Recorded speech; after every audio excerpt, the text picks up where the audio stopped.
Alrighty, fanboys and fangirls, Technoid is back in the studio. After 2 weeks, I am back behind the camera, ready to go. And in today's episode, you've heard about the Pixel 6 Pro from Sneed. Now you're gonna hear my input on what I think of the Pixel 6 Pro. Also on today's episode, Samsung's Galaxy Buds got leaked again, no surprise there. And lastly, to round it all off, it looks like Apple is making some progress in the smart speaker department, but they still have a long way to go. All that on today's episode. I am so excited. Let's not waste any time. It is great to be back, everyone. Thank you all for tuning in with me while I was gone. Now that we got that out of the way, let's get it going.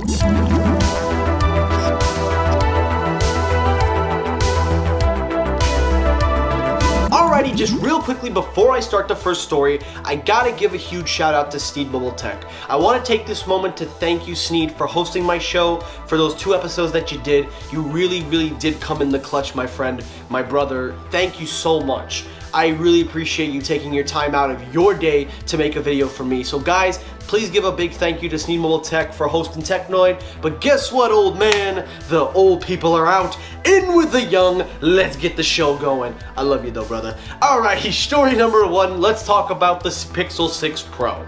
Now, as you guys know, Sneed did hit a video where he covered the Pixel 6 Pro, so I don't have to go into too much detail here.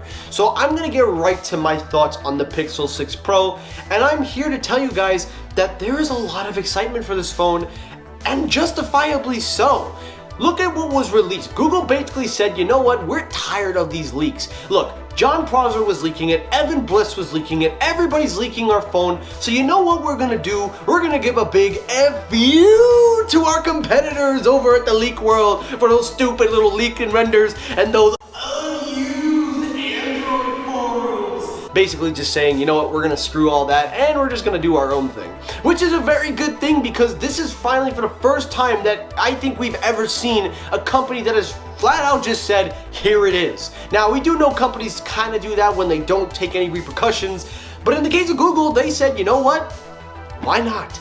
Instead of everybody just saying, oh, we're gonna leak it, or we're getting leaks and renders and this and that, instead of having to go through sources and having to really fall for that crap, they said, screw it. And that's exactly what we saw. We saw what it's gonna look like. We got the specs. We got its new CPU, its in-house CPU. I'm gonna talk about it just now, but there is a reasonable amount of hype. And the reason why it's so hyped is because of 2 things. Number 1, Google is going all out. And number 2, this might be the biggest smartphone for Android in the smartphone world today. Let me explain before you start disagreeing.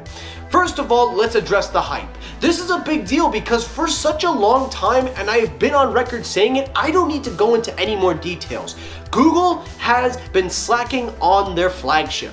They have had a very iffy track record, but their mid-ranges have done a great job. So I'm not going to dispute that. What I am going to dispute is their flagships. And Google, for once, and I truly believe that Google is going to do this. They are actually going to say, you know what, you want the best, we're gonna give you the best. They have not only said that we're gonna give you pro-grade cameras, we're gonna give you a pro-grade display, we're gonna give you an in-display fingerprint scanner, which everybody has wanted, although a physical fingerprint scanner is not a problem at all, but you know what, I don't even care. Premium flagship at its finest. We're gonna give you 2 models where both of them don't compromise in their size. Yes, there might be a few compromises somewhere, but not to a major extent that you're thinking. They even came out and said, we're going to spend money on this device so you know about it. But number 2, and the other reason that I'm talking about and why I say it's the most important Android is because, guys, this is literally the iPhone of Androids. I've said this 2 years ago. Google has a potential to make the iPhone of Androids. This is the model. I am hyped for a reason because I am so excited. I have never been this excited for a smartphone. I normally don't do smartphone reviews, and when I did, it was a hard, long process. But guys, I have got to say, if there is a smartphone out there that might tempt me to go back to Android, it is this phone. Google is not holding back. They are now giving us in-house CPU. They're ditching Snapdragon for their own in-house sets. They're giving us pro-grade cameras that they know will give the best camera quality on a Pixel device, but probably the best camera quality on an Android. And they're giving you open software, basically meaning that you get your OS updates on day one. You don't have to wait for any carriers. You're getting 4 years of supply, probably 5 depending on their CPU. But most of all, the biggest thing, and then I'm gonna move on to the next story, the biggest reason is that Google has given us a reason to spend that kind of money, but they have given us a reason to be excited for their flagship. They have shown us that they're willing to go all in and they're willing to do what they need to do. And I am so excited. I honestly, I gotta say this right now. If there is a way for me to get this smartphone, and Google, I'm not asking you for a free demo. I don't want a sample. I will get this phone just to review, just to try it out, because I am that excited. I can't go anymore, because then we're just gonna drag it on. So guys, let me hear your thoughts down below. Do you believe that the Pixel 6 Pro justifies all this hype? Do you believe I am a madman, a crazy banana, as my friend George would say, a very Excelsior, or Stan Lee, whatever. The point is, let me hear your thoughts down below, guys. And real quickly, Google, if you're watching this video, shame on you. You know why shame on you? Because this man, Aloha Android Tito Escobar, should get your free pixels. This man is a faithful Android YouTuber with over 10,000 subs, has a base of audience, and you don't contact him to give him a pixel. Shame on you, Google. This man deserves it, so give it to Tito. Tito, I love you, brother. Let's move on to story number 2. Alright, now that the caffeine's out of my body, let's talk story number 2. Story number 2, the Samsung Galaxy Buds 2s were leaked. Again, no big surprise there. We already knew this was a thing. So according to Sam Mobile, somebody got their hands on a Galaxy Bud 2, and long story short, it's everything we've known. There you go, story number 2 done. But wait. Before I actually end it, I actually gotta say, I love the title of the article. Someone already unboxed the Galaxy Bud 2 and Samsung probably isn't happy. I'm sorry to say, brother, but I just don't think they care. Because if they really did care, they would have had this stuff taken down, and they probably wouldn't even be leaking their own websites. So, come on, do you really think Samsung cares anymore? Everything's getting leaked left and right. That's why Google did what they did. But I will say, the Galaxy Bud 2s do look like a very good pair of wireless earbuds based on the renders, the official images, and based on what we've seen. But also, I have a strong feeling that this might be a good home run for Samsung, and honestly, I gotta say, you know, based off what we've seen so far, this might be something to keep your eye on, because it looks like audio is getting a big revamp in the tech world. So definitely keep your eyes on audio, guys, because it looks like audio is the new crave. That's why you watch my headphone reviews. And last story, the final story, and then we're out of here, guys. Let's talk about the smart speakers that Apple sells. Now, as you know, Apple only currently sells one smart speaker, the HomePod Mini. They discontinued the original HomePod, although it is still supported via software updates. It is no longer being manufactured or sold by Apple. However, according to the Consumer Research Intelligence Partners, they have seen that Apple has seen a 15% increase since the HomePod Mini's launch. They have also seen an extended usage of users making the transition over to the HomePod Mini. There is more average users using the speaker. However, though, it is still not enough to compete with Google or Amazon.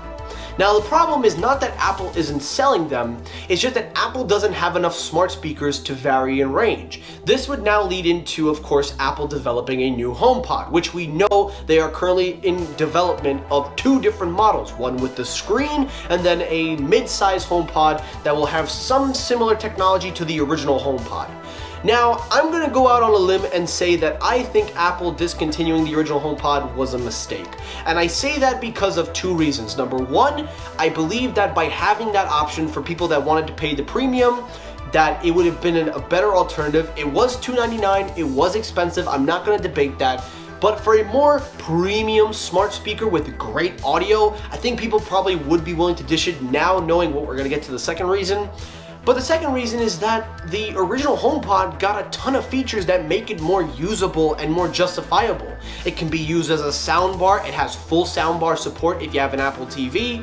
It can now support lossless audio, which Apple is going to be enabling in iOS 15 or HomePod OS 15. It also now allows for third-party manufacturer or third-party services to now be your default music speaker, etc.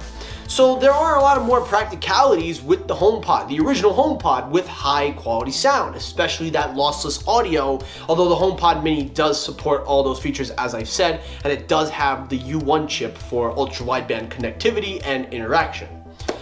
But overall, I think that this is something that Apple needs to keep working on, because I do actually like the HomePod Mini. I am thinking of actually doing a review on that. Well, I got a ton of reviews I gotta get through, but we'll get there when we cross that bridge. But I will say this, Apple has definitely figured out the formula for smart speakers. They finally realized that people aren't paying for the sound. They're paying for the assistant, and I feel like Apple is going to deliver, but they're also going to deliver some great audio.